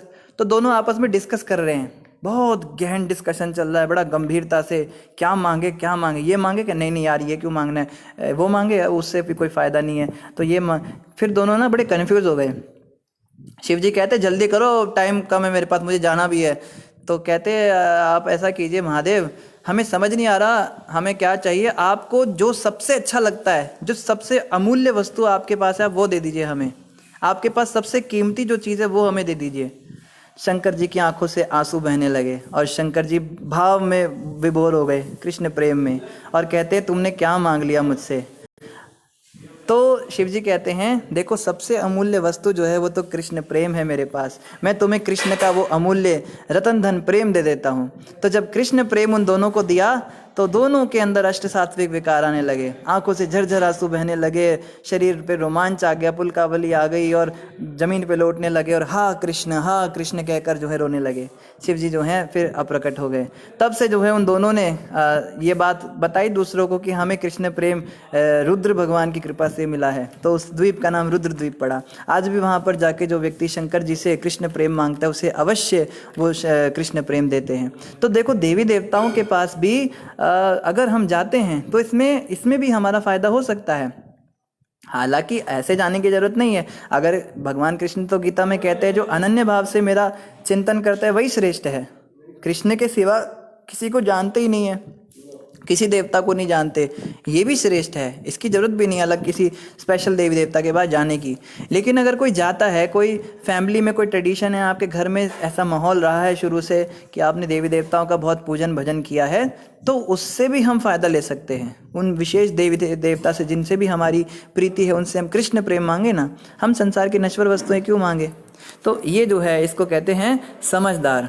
और जो व्यक्ति संसार की नाशवान वस्तुएं मांगता है, उसको भगवान कृष्ण कहते हैं वो कम बुद्धि वाला व्यक्ति है, जो सोचता है कि देवी देवता जो है मेरे सारे कष्ट दूर कर देंगे, मेरे को वो मुक्ति प्रदान करेंगे। तो गुरु महाराज बताते हैं मुक्ति के दाता तो केवल मुकुंद होते हैं, मुक्ति तो शंकर जी भी नहीं दे सकते। इवन जब शंकर जी नहीं दे सकते तो बाकी देवताओं की तो बात ही क्या करनी, मुक्ति केवल मुकुंद दे सकते हैं। तो कृष्ण चरणों में हमें आना है, कृष्ण के चरणों में हमें भक्ति करनी है, और यही श्लोक का भाव है। क्या कह रहे हैं भगवान, इस संसार में जीव अपनी देहात्म बुद्धि को एक शरीर से दूसरे में उसी तरह ले जाता है जिस तरह वायु सुगंधि को ले जाती है। तो जैसे हम देखते हैं कि कमरे के किसी एक कोने में कोई व्यक्ति आता है, उसने बड़ा सेंट लगा रखा है, बड़े डीओ लगा रखे हैं उसने, तो एकदम से हमें पता लग जाता है यहाँ पे किसी ने कुछ लगा रखा है। तो कैसे पता लगता है, वायु का कार्य होता है सुगंधि को इधर से उधर ले जाना। या जैसे कभी हम किसी सड़क पे चलते हैं और वहाँ पे एकदम से हमें बड़ी अच्छी खुशबू आने लगती है, तो हम इधर उधर देखने लगते हैं, कोई फूल है यहाँ पे, तो देखते हैं सामने बड़े सुंदर सुंदर पुष्प हैं, उनमें से वो खुशबू आ रही है। तो वायु का कार्य होता है सुगंधि को इधर से उधर ले जाना। इसी प्रकार से इस संसार के अंदर जो देहात्मक बुद्धि है वो हमें एक शरीर से दूसरे शरीर में ले जाती है। अभी जैसे कोई व्यक्ति कहे कि प्रभु जी ये ना बड़ी गलत बात है भगवान की। क्या बात गलत है? एक व्यक्ति ने प्रश्न किया कि भगवान जो हैं वो तो मज़े ले रहे हैं हमारे साथ। उसने ये शब्द बोले। मैंने कहा वो क्यों मज़े ले रहे हैं? देखो कोई व्यक्ति है वो जी रहा, उसको कहता है अच्छा तू कुत्ता बन जा, तू बिल्ली बन जा, तू चूहा बन जा, तू शेर बन जा, तू गाय बन जा, मतलब अपनी मर्जी से कुछ भी किसी के साथ कर रहे हैं। कोई तो कहता है भगवान ना पासे पलटते हैं, पासे में 6 आया तो इसको कुत्ता बना दो, 2 आया तो बिल्ली बना दो। ये क्या बात है? ये कहाँ का न्याय है? अरे हमारी क्या गलती है इसमें? अगर हमारी वृत्ति ऐसी है जो भी है, कृष्ण हमारे साथ ऐसा क्यों करते हैं? बार बार मृत्यु होती है, बार बार जन्म होता है, कि भगवान ने ऐसी दुनिया क्यों बनाई है? हैं? एक था ना, एक गाना था पहले फिल्मों में गाते थे, दुनिया बनाने वाले क्या तेरे मन में समाई, तूने काहे को दुनिया बनाई। ऐसे ऐसे गाने गाते थे लोग। हे दुनिया बनाने वाले, तूने क्यों दुनिया बनाई? या पता नहीं क्या कहते हैं, बना के क्यों बिगाड़ा रे नसीबा, ऊपर वाले। तो लोग भगवान को ही दोष देना चाहते हैं, और ऐसे गाने सुन सुन के लोगों को नास्तिक बनाया जा रहा है। हमें तो पता नहीं चलता ना, हम तो गाते हैं गाने, गाते गाते जो बोल रहे हैं वो शटल रूप में उसकी वाइब्रेशन हमारे दिमाग में तो जाएगी ना, सबकॉन्शियस ब्रेन में वो सब चीज़ें जाती है, गंद भरा हुआ है। तो खैर, तो ऐसे लोग जो प्रश्न करते हैं कि भगवान ने जब दुनिया बनाई तो इसको बिगाड़ क्यों दिया? इस दुनिया को बनाने के लिए क्या आपके दिमाग में आई? आपने क्यों ऐसी दुनिया बनाई? इतना दुख क्यों है, इतना दर्द क्यों है इस संसार के अंदर? क्यों हमें कुत्ता बिल्ली बनाया जाता है, ये किया जाता है, वो किया जाता है? जैसे वो ओ माय गॉड पिक्चर में कांजी भाई कह रहा था ना कि तुम्हें पकौड़े की तरह फ्राई कर दिया जाएगा, तुम्हें ऐसा किया जाएगा। अरे आदमी है कि पकौड़ा है? मजाक कर रहा है वो भगवान को। तो कहने का मतलब है हर व्यक्ति भगवान को दोष देता है कि भगवान ने ऐसा दुनिया बनाया। लेकिन इस श्लोक में भगवान कृष्ण कह रहे हैं भैया मेरी जिम्मेदारी नहीं है, मेरी गलती नहीं है अगर आप एक शरीर से दूसरे में जा रहे हो, अगर आप कुत्ते बिल्ली बन रहे हो, अगर आपका बार बार जन्म मृत्यु हो रहा है, अगर आपका नसीब बिगड़ा हुआ है, इसमें मेरी क्या गलती है? क्यों? इस संसार में जीव अपनी देहात्म बुद्धि को एक शरीर से दूसरे में उसी तरह ले जाता है जिस तरह वायु सुगंधि को ले जाती है। इस प्रकार वह एक शरीर धारण करता है और फिर इसे त्याग कर दूसरा शरीर धारण करता है। कृष्ण कहते हैं यह आपकी देहात्मक बुद्धि है जिसको आप एक शरीर से दूसरे शरीर में ले जा रहे हो। आप अपने आप को शरीर मानना छोड़ दो, अभी के अभी आपकी मुक्ति के रास्ते खुल जाएंगे। मैंने थोड़ा ना आपको बांध रखा है। कृष्ण ने क्या आके हमारा हाथ पकड़ रखा है कि आप जप नहीं कर सकते हो? क्या हमारे हाथ में कोई ताला लगा रखा है भगवान ने कि माला नहीं फेर सकते हो? फिर क्यों नहीं करते हम जप? क्यों नहीं हम माला करते? कृष्ण ने क्या सुबह सुबह आके क्या हमारे कान के अंदर उंगलियां डाल देते हैं कि ये अलार्म ना सुन पाए, मंगल आरती ना उठ पाए, सुबह ना उठ पाए? कृष्ण तो हमारे यहाँ कानों के अंदर उंगली नहीं डालते। इनफैक्ट भगवान ने कान ऐसे बनाए इस पर कोई ढक्कन भी नहीं होता। आंखों के ऊपर तो चलो फिर भी ढक्कन होता है, कहीं भाई दिखता नहीं है, सुबह को अलार्म तो सुनता है ना, क्यों नहीं मंगल आरती उठते हो? अरे कृष्ण को क्यों दोष देते हो? उन्होंने क्या किया है? कृष्ण आके थोड़ा ना इस संसार के अंदर आपको कोई भी कार्य करने से रोकते हैं, या भगवान कृष्ण थोड़ा ना जाके घूमते हैं सड़कों पर और शराब का एडवर्टाइजमेंट करते हैं, या टीवी के ऊपर कभी भगवान आते हैं क्या ऐड करने के लिए KFC में जाओ और टंगड़ियाँ तोड़ो और ये सब करो? भगवान को क्या दोष देते हो? भगवान कृष्ण ने तो दोनों रास्ते दिए हैं भाई, भोग कर लो चाहे योग कर लो, भोग करोगे तो रोग होगा और योग करोगे तो मेरे पास आओगे। ये हमारे ऊपर है, सारी चॉइसेस हमारी हैं। देखो हमने खुद चुना कि हमें गलत काम करना है, हमने खुद चुना कि हमें शराब पीना है, हमने खुद चुना कि हमें मांस खाना है, हमने खुद चुना कि हमें गलत रास्ते पे चलना है। पता सबको होता है, कम से कम भारत देश में तो सबको पता होता है। आप भारत के निवासी हैं तो आप ये नहीं कह सकते कि प्रभु जी हमें पता नहीं था कि शराब पीना गलत चीज़ होती है या सिगरेट पीना गलत चीज़ होती है। आप नहीं कह सकते ये चीज़। हमारे खून में शास्त्रों का ज्ञान दौड़ता है।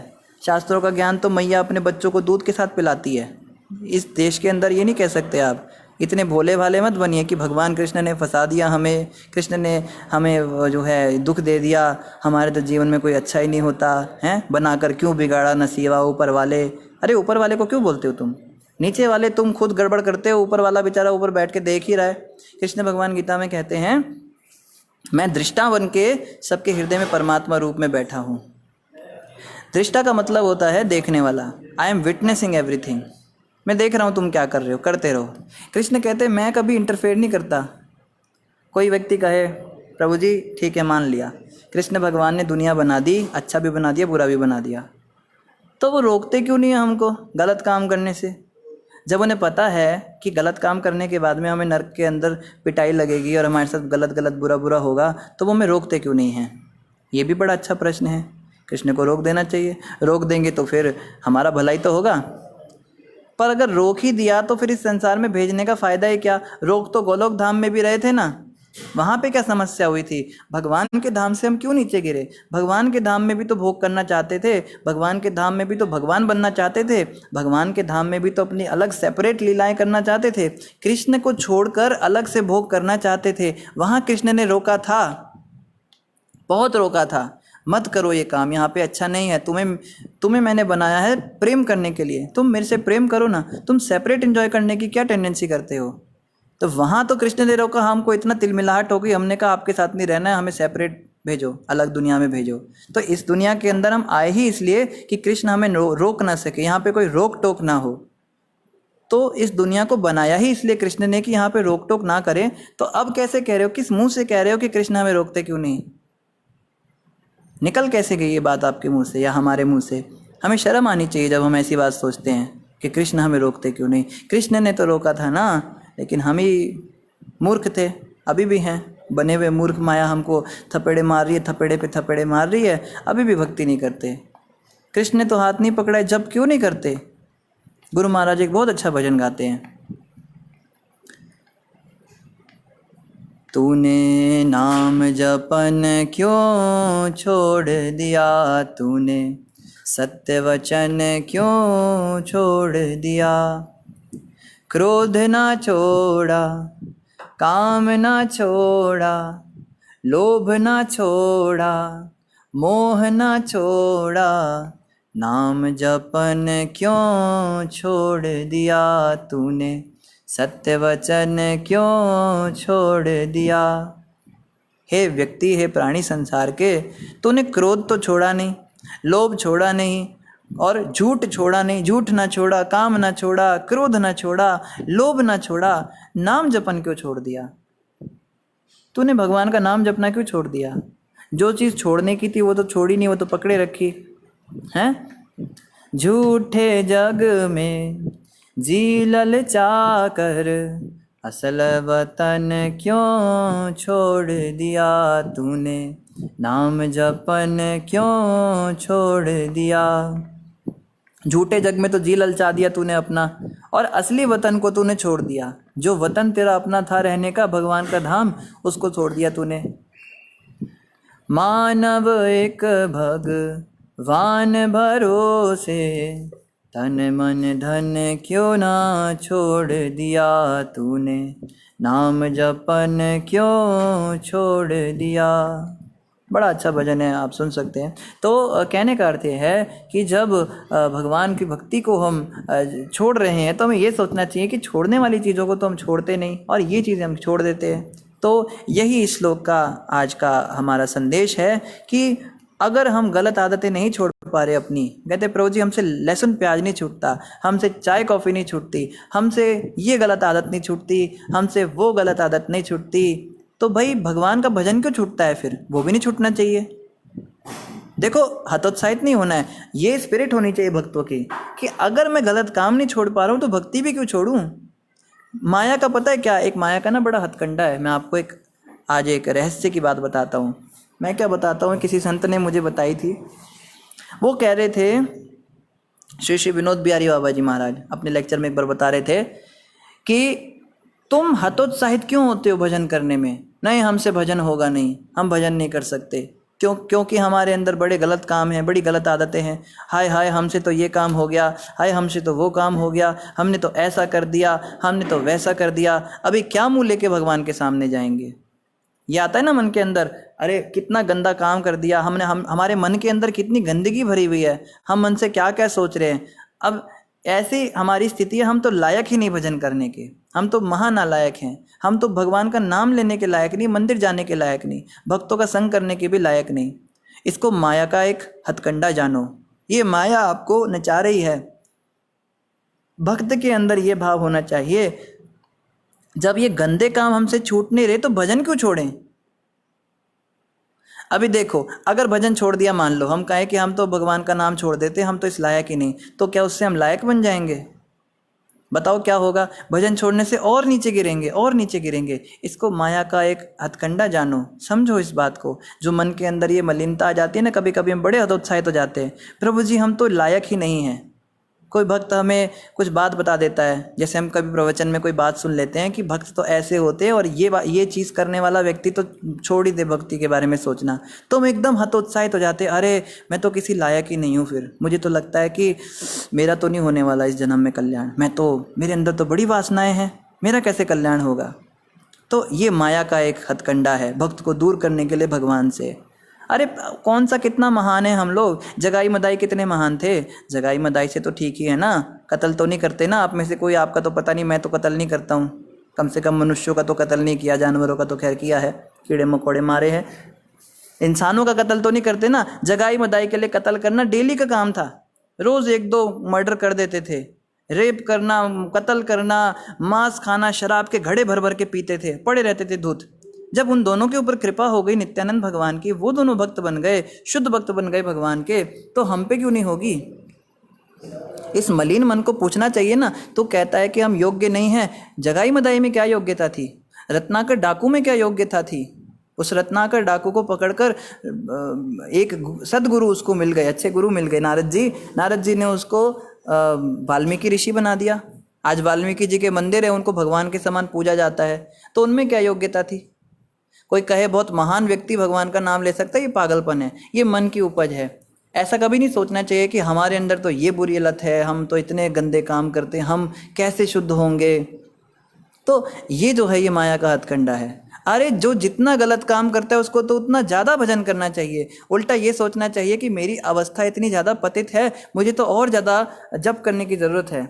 हमारे तो एक आचार्य हुए हैं श्री नरोत्तम दास ठाकुर महाराज, वो तो कहते हैं, पतित पावन हेतु तव अवतारा, मुसम पतिता प्रभु न पाई बेआरा। श्री कृष्ण चैतन्य प्रभु दया करो मोरे, तुम बिना की दयालु जगत संसारे। नरोत्तम दास ठाकुर तो नहीं कह रहे कि पहले मैं बहुत महान बन जाऊं, सारी बुरी आदतें छोड़ दूं, तब आप कृपा करना प्रभु। नरोत्तम दास ठाकुर कहते हैं, पतित पावन हेतु तब अवतार। हे महाप्रभु चैतन्य, आपका तो अवतार ही हुआ है पतितों को पावन करने के लिए। चैतन्य महाप्रभु महान भक्तों के, बड़े धार्मिक लोगों को नहीं पावन करने आए हैं, उनका अवतार हुआ है पतितों के उद्धार के लिए। और फिर आगे कहते हैं मुँह सम पतित प्रभु ना पाई वे यार। अगर आप पतितों को ढूंढने जाओगे, अब स्वाभाविक है आप पतितों का उद्धार करने आए हो तो आप ढूंढोगे अपने कस्टमर, कहाँ पतित लोग। कहते हैं मेरे से बड़ा पतित आपको कोई नहीं मिलेगा दुनिया में, मैं तो इतना गंदा व्यक्ति हूँ, सबसे पहले तो मेरे पे कृपा करनी चाहिए आपको। ये सोच होनी चाहिए हमारी कि अगर मैं पतित हूँ और इस बात को मान पा रहा हूँ, ये बहुत बड़ी कृपा है भगवान की।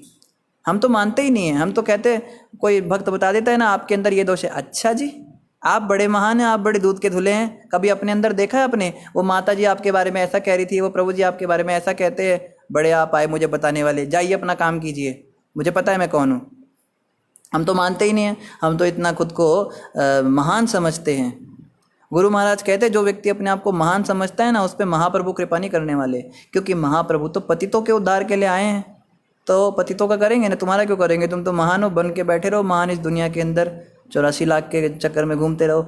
पतित मानना है खुद को। और अगर कोई व्यक्ति मान पा रहा है इसको, कोई प्रवचन सुन लिया, किसी भक्त ने कुछ बोल दिया और हमें लग रहा है कि हम तो बड़े अनक्वालिफाइड हैं, हमारे अंदर तो बहुत बड़ा दोष है, ये तो बहुत गंदगी हमारे अंदर है, प्रभु जी कैसे हमारा उद्धार होगा? अरे ये बहुत बड़ी कृपा है महाप्रभु की, आप मान रहे हो। अब महाप्रभु के पास ये भाव लेकर जाओ, इसका फ़ायदा उठाओ। लोहा जब गर्म होता है तब उस पर चोट मारनी चाहिए। अभी कब ये भाव खत्म हो जाएगा पता नहीं ना, थोड़े समय के लिए कभी कभी आ जाता है। अब जब खुद को मान रहे हो कि मैं इतना पतित हूँ, इतना गिरा हुआ हूँ, मैंने ऐसे ऐसे कर्म किए हैं, तो उस समय महाप्रभु के पास उस भाव में जाइए और जाके कहिए पतित पावन हेतु तब अवतार, मुँह सम पतित प्रभु ना पाई वे यार। इस दुनिया के अंदर मेरे जैसा पापी कोई नहीं मिलेगा आपको, मैं आपका सबसे बड़ा कस्टमर हूँ, कैंडिडेट हूँ आपके इस प्रोडक्ट को खरीदने के लिए, आप मुझे बेचिए ये चीज़।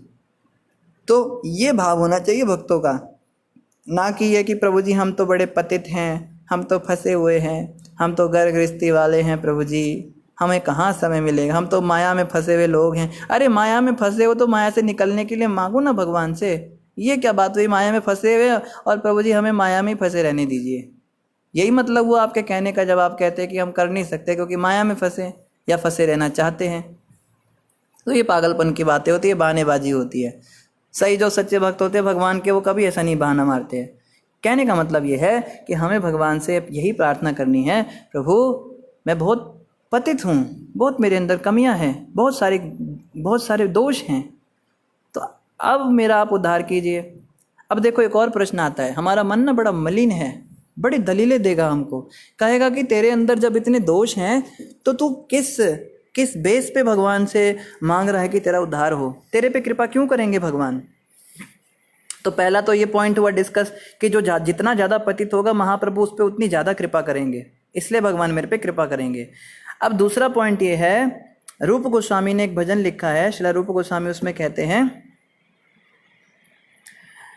यद्यपि समाधिषु विधिरपि पश्यति न तव न खाग्रे मरीचिम् इदमिच्छामि निशम्य तवाच्युत तदपि कृपाद्भुतवीचिम् कृष्णदेव भवन्तं वन्दे कृष्णदेव भवन्तं वन्दे कृष्णदेव भवन्तं वन्दे। कहते हैं यद्यपि समाधिषु विधिरपि पश्यति, विधि कहते हैं ब्रह्मा जी को, कि ब्रह्मा जी अगर समाधि में बैठ जाए ना, हम सबके संसार में सबसे बड़े ब्रह्मा जी की समाधि लगती है ना, हमारी क्या समाधि उनके आगे। इवन ब्रह्मा जी भी अगर समाधि में लग जाए, न तब नखाग्रे मरीचिम, आपके चरणों के अंगूठे के नखून से निकलने वाले प्रकाश के एक छोटे से कण को, एक किरण को भी देख नहीं सकते ब्रह्मा जी, इतने भी क्वालिफाइड नहीं है। ब्रह्मा जी अगर लगाएं समाधि तो आपके चरणों के नखून, आपके अंगूठे का जो नखून है उससे निकलने वाली लाइट का एक किरण नहीं देख सकते, तो हम अपनी क्या बात करें? तो प्रश्न उठता है कि फिर तुम क्यों मेरी भक्ति कर रहे हो जब तुम्हें पता है तुम क्वालिफाइड ही नहीं हो। कहते हैं इदम इच्छामि, तो भी मैं इच्छा करता हूँ। भगवान कहेंगे कैसे इच्छा कर रहा है फिर तो? इदम इच्छामि निशम्य तवाच्युता तदपि कृपाद्भुत विचिम, क्योंकि मैंने आपकी अहेतु की कृपा के बारे में सुना है प्रभु, मैंने सुना है लाखों का उद्धार हुआ है आपकी कृपा की शक्ति से। आप कृपा करके क्या नहीं कर सकते हो? आपकी कृपा से तो पतित से पतित व्यक्ति भी भक्त बन सकता है आपका। तो मैं अपने बेसिस पे नहीं कह रहा हूँ, मेरे पास कोई क्वालिफिकेशन नहीं है, मैं कोई बहुत महान नहीं हूँ, मेरे अंदर तो सारी दुनिया की गंदगी है, मैं मानता हूँ, लेकिन आपके अंदर तो कृपा शक्ति है ना आपकी, आप अपनी कृपा से मुझे उद्धार कर देंगे, इस बात का मुझे 100% विश्वास है। गुरु महाराज एक बार रेलवे स्टेशन पर आए थे दिल्ली में, तो हम उनको सी ऑफ करने आए थे, उनको हाँ सी ऑफ करने गए थे।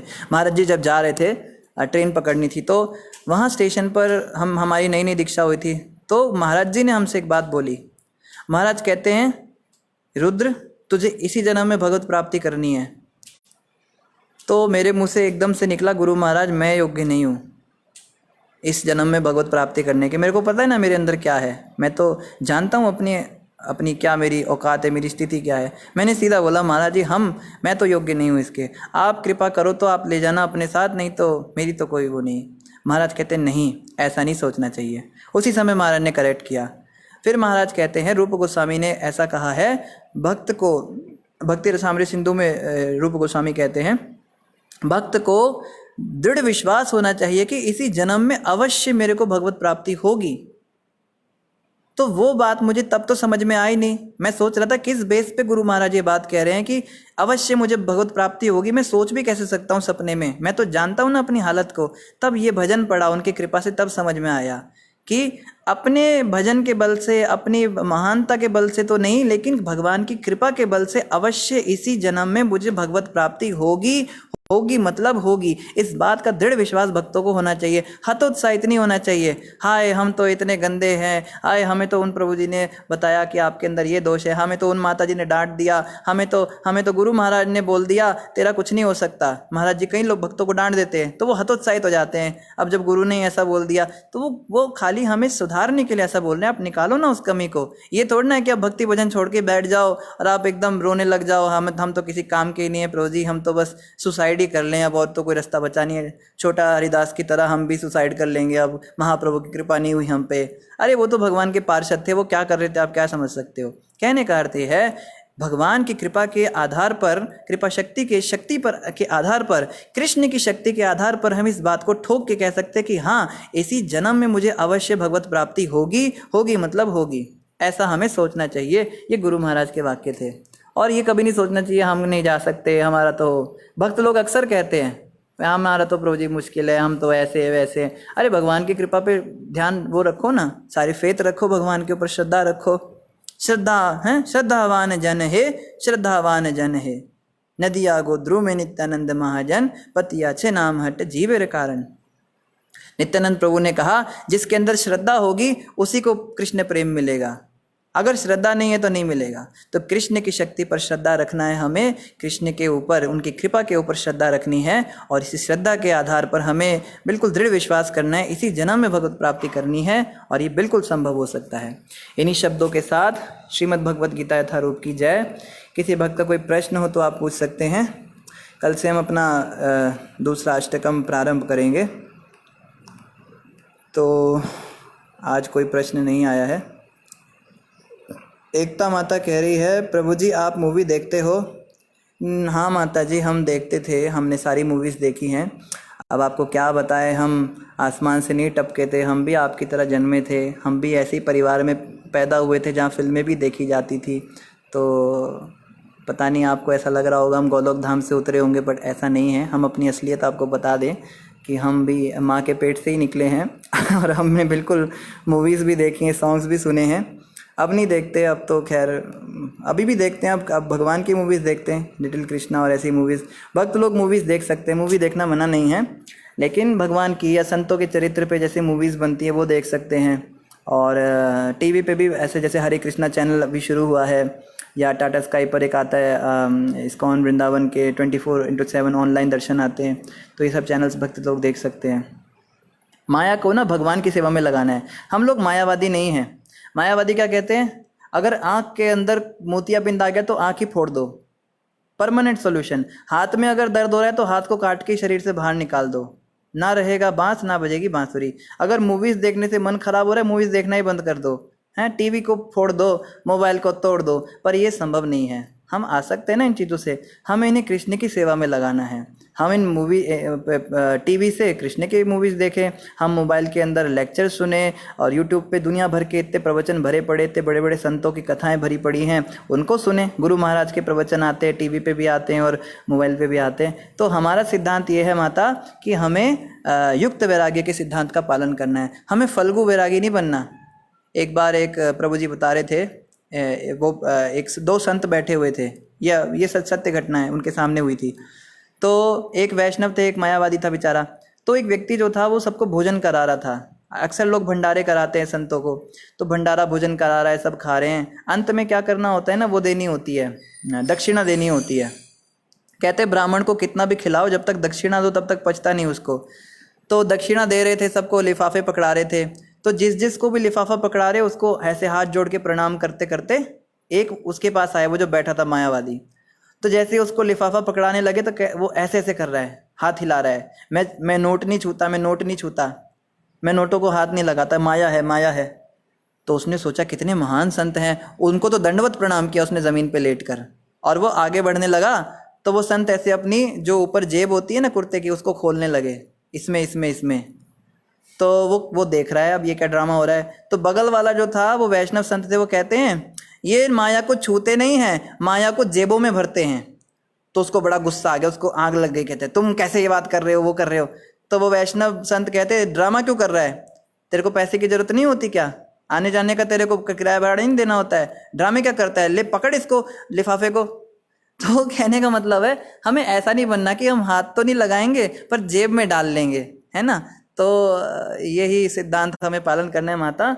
हमें जो है ज़्यादा ड्रामे नहीं करने चाहिए। आपको तो खैर मैं नहीं कह रहा हूँ, मतलब ऐसे ही जनरल बात कर रहा हूँ कि हमें ड्रामे नहीं करने चाहिए भक्तों को, कि हम बहुत संत बन गए, हम तो माया को देखते भी नहीं। कोई ब्रह्मचारी बन गए तो स्त्री को देख भी नहीं रहा है, और कोई स्त्री सामने से औरत आ गई तो उसको देखते ही एकदम मुंह फेर ले, मैं तो ब्रह्मचारी हूँ।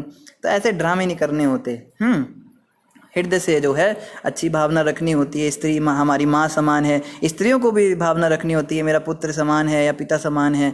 तो जो है ये हृदय से हमें भाव लाना चाहिए। ये जेबों में डालने वाला लिफाफे का सिस्टम ये जो है ये अच्छा नहीं है। ये हमारे आचार्यों ने ये रास्ता नहीं बताया हमको। और वैकुंठ प्रभु ने लिंक डाल दिया है ग्रुप का। आप में से जो भक्त ग्रुप में ऐड नहीं है कृपया करके आप ग्रुप में ऐड हो जाइए। एकता माता पूछ रही कविता माता जी भक्तों को मूवीज़ नहीं देखनी चाहिए। तो एकता माता इसका उत्तर हमने दे दिया आपको। और कविता माता उन्हीं को जवाब दे रही हैं। डिम्पल जी कह रहे हैं महात्मा जी कृपा करके बताएं ठाकुर जी से कब बात होगी। डिम्पल जी ठाकुर जी से बात तो तब होगी जब ठाकुर जी को पहचानना सीख जाएंगे। कृष्ण कहते हैं मैं सीधे किसी के सामने नहीं आता। भगवान 3 रूपों में हमारे सामने प्रकट होते हैं पर हम उन्हें पहचान नहीं पाते। वो कथा सुनी थी ना, कल परसों बताई थी कि वो पंडित जी कह रहे थे कि मुझे बचाने तो भगवान ही आएंगे। पहले कश्ती में लोग आए, चलो पंडित जी, नहीं गया। फिर वो हेलीकॉप्टर से आए, कहता नहीं गया। तो भगवान को बोलता है भगवान आप मुझे बचाने क्यों नहीं आए। भगवान ने कहा मैं 3 बार तेरे पास आया था, हेलीकॉप्टर के अंदर भी मैं आया था और किश्ती से बचाने भी। तो भगवान डिम्पल जी आपके सामने आते हैं लेकिन आप उन्हें पहचान नहीं पाते हैं। कृष्ण कहते हैं मैं पहला रूप मेरा है अर्चा विग्रह। मंदिर के अंदर जो विग्रह है, जो मूर्ति है मेरी, वो साक्षात मैं हूँ, मुझ में और उसमें भेद मत जानो। लेकिन हमारी भावना वैसी नहीं है। अगर हम सचमुच में इस भावना से जाएं ना भगवान के सामने मंदिर के अंदर कि ये जो बंसी बजाने वाला टेढ़ी टांग वाला खड़ा है ना, ये साक्षात ठाकुर जी है गोलोक में बैठा हुआ, तो मैं आपको गारंटी दे सकता हूँ इस बात की कि भगवान आपसे बातें भी करेंगे उस रूप में, और करते भी हैं। मीरा जी के जो गिरधर गोपाल उनके गोद में होते थे वो उनसे बातें करते थे, उनको बताते थे। मीरा जी दिन भर बात करती रहती थी उनसे। वो राणा सोचता था कि पता नहीं किस पुरुष से बात करती है, तो उसने बड़ा नाम खराब किया था उनका। एक साक्षी गोपाल भगवान के विग्रह तो चल के गए थे, वृंदावन से चल के, और उड़ीसा में जगन्नाथपुरी के पास वो पैदल चल के गए थे गवाही देने के लिए अपने भक्त के लिए। ऐसी मूर्ति रूप में पत्थर की मूर्ति चल रही थी पैरों से पूरा प्रॉपर। आज भी साक्षी गोपाल जी का मंदिर है। तो भगवान बातें करने छोड़िए, भगवान साथ में बैठ के गोद में भी बैठ जाएंगे आपकी। ये थे ना भगवान नाथ द्वारा के अंदर जो श्रीनाथ जी हैं, वो वल्लभाचार्य जी के गोद में आकर बैठ जाते थे। वल्लभाचार्य जी जब पद गायन करते थे। और जगन्नाथ जी की तो दुनिया भर की कहानियां हैं, दुनिया भर की कथाएं हैं। जगन्नाथ जी मंदिर से निकल गए और किसी के पास चले गए चाट पकौड़ी खाने, किसी के पास कुछ करने। तो हमें जो है उनको पहचानना सीखना है। अर्चा विग्रह को जो स्वयं मूर्ति रूप में भगवान है उनको साक्षात प्रभु करके उस बुद्धि से देखना है। तो पहला तो इस रूप में भगवान दर्शन देते हैं, ठीक है, हम पहचान नहीं पाते। दूसरा, भगवान गुरु के रूप में आते हैं। गुरु साक्षात हरि हैं, इसमें कोई भेद नहीं करना चाहिए। गुरु को साधारण मनुष्य समझना और उनकी अवज्ञा करना ये अपराध है, ये नाम अपराध है। और ऐसे अलगू फलगू गुरु की बात नहीं हो रही है। जो प्रामाणिक वैष्णव परंपरा के अंदर जो गुरुदेव हैं, जो शास्त्रों के सिद्धांतों पर बात करते हैं और उसका आचरण भी करते हैं, ऐसे जो सदगुरु हैं वो साक्षात हरि हैं, उनको पहचानना सीखिए। वो आते हैं हमारे सामने, बातें करते हैं, हमें लगता है तो हमारे जैसे हैं, हंस रहे हैं, बोल रहे हैं, हमारी तरह खा रहे हैं, सो रहे हैं, नहीं, वो साक्षात भगवान के ही दूसरे रूप हैं। कृष्ण गीता में बताता है, गीता में तो नहीं, एक पुराण है उसमें भगवान कृष्ण ने नारद जी को बताया है। और तीसरा, इस कलयुग में भगवान नाम के रूप में अवतरित हुए हैं। जब हम भगवान का नाम जपते हैं ना, हरे कृष्ण कृष्ण कृष्ण हरे हरे, हरे राम राम राम हरे हरे, तो इस महामंत्र का जब हम जाप करते हैं तो इस साक्षात भगवान कृष्ण ही हैं। नाम में और नामी में कोई अंतर नहीं, भगवान में और उनके नामों में कोई अंतर नहीं, लेकिन हम पहचान नहीं पाते। हम नाम जपते हुए कितने लापरवाह रहते हैं। मैं अपनी बात करता हूँ, एक हाथ में माला चल रही होती है, एक हाथ में फ़ोन चल रहा होता है, तो कृष्ण सोचते हैं अरे मेरा नाम जप रहा है, चलो इसके पास आके बैठ जाता हूँ। एक आचार्य तो यहाँ तक बताते हैं, जब हम नाम जप रहे होते हैं ना, हरे कृष्णा, साक्षात कृष्ण भगवान सामने आकर बैठ जाते हैं और देखने लगते हैं हमें क्या कर रहा है ये। अब सोचिए हम कैसे लापरवाही करते हैं। उस समय कृष्ण भी देख के हमें कहते होंगे क्या कर रहा है ये। तो कृष्ण, इवन जब कोई व्यक्ति कृष्ण नाम का जाप करता है तो कृष्ण उसकी जीवा पर आकर नृत्य करते हैं।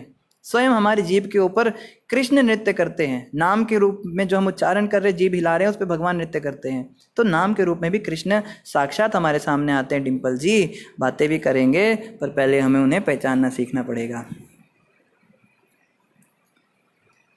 और एकता माता ने प्रश्न अपने बच्चों के लिए पूछा था।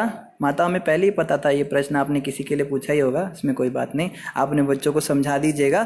कृष्ण से रिलेटेड पिक्चरें देख सकते हैं और कृष्ण से रिलेटेड म्यूज़िक सुन सकते हैं। दुनिया भर का इस्कॉन में हरे कृष्ण कीर्तन एक से एक होते हैं। बड़े बड़े सोनू निगम और लता मंगेशकर फेल कर दें, ऐसे ऐसे भक्त कीर्तन करते हैं। कोई गिटार पे रॉक बैंड है, वो पता नहीं यूट्यूब पे माधवा रॉक बैंड है और कीर्तनिया है, दुनिया भर के रॉक बैंड्स बन रहे हैं, वो हरिनाम जपते हैं। तो वो बच्चों को सुना सकते हैं। आज की जो पैदाइश है उनको ये बाल खड़े करने वाले और ये लोग चाहिए गिटार तोड़ने वाले, तो वही दिखा दीजिए उनको, तो वो देख सकते हैं। और एकता माता कह रही है मेरा बेटा भी लेक्चर सुनता है। बहुत अच्छा माता जी, ये तो बहुत ही अच्छी बात है। बाकी सबसे भी हम अपील करेंगे, खैर लेक्चर हमारे तो खैर हम तो बद्धजीव हैं, गुरुदेव के लेक्चर आप अवश्य अपने बच्चों को सुनाइए, प्रभुपाद जी के लेक्चर, संतों के चरित्र सुनाइए, इससे बहुत कृपा होगी। बच्चों को हम यहाँ से सुन के कुछ बताएंगे, कुछ सही बात बोलेंगे, कुछ बदल देंगे, उनको सीधे ही हम सुना सकते हैं। अब कलयुग में तो सुविधा उपलब्ध है। अब इतना तो कोई सती सावित्री किसी की बेटी होती नहीं कि मोबाइल चलाना ही ना जानती हो, सबको आता है। तो उनको बताइए भाई फेसबुक पे या यूट्यूब पे आप ऐसे ऐसे उनको लिंक्स भेजा कीजिए। माँ बाप की जिम्मेदारी है। ख़ास तौर पे जो बच्चे आपके साथ नहीं रहते, जो दूर रहते हैं आपसे, उनको रेगुलरली आपको इस तरह के स्पिरिचुअल मैसेजेस भेजने चाहिए अपने बच्चों को। वो बस गुड मॉर्निंग और चाय के कप भेजते हैं और तोते भेजते हैं, वो सब नहीं भेजना। हमें भगवान के रिलेटेड चीज़ें भेजने का प्रयास करना है। बंगाली में इनका नाम लिखा है, मैं पढ़ नहीं पा रहा हूँ। कहते हैं हमको ग्रुप में ऐड करिए ना प्रभु जी। प्रभु जी आपको बिल्कुल ग्रुप में ऐड कर देंगे, लिंक आ गया है। वैसे आप उससे भी ऐड हो सकते हो, नहीं तो हम पर्सनली आपको मैसेज करते हैं। और कश्यप जी कह रहे हैं उमा कहूँ मैं सत अनुभव अपना, यहाँ जगत है सब सपना, सत्य हरि भजन जगत सब सपना, हरे कृष्णा दंडवत प्रणाम। बिल्कुल सही प्रभु जी, शंकर जी ने यही बात कही है, हरि का भजन ही सत्य है, बाकी सब सपना है। इन्हीं शब्दों के साथ आप सभी का धन्यवाद। ग्रंथराज श्रीमद् भगवद गीता यथारूप की जय, जगत गुरु शिला प्रभुपाद की जय, गौर भक्त वृंद की जय, बोलो पुरुषोत्तम मास की जय। हरे कृष्णा दंडवत प्रणाम।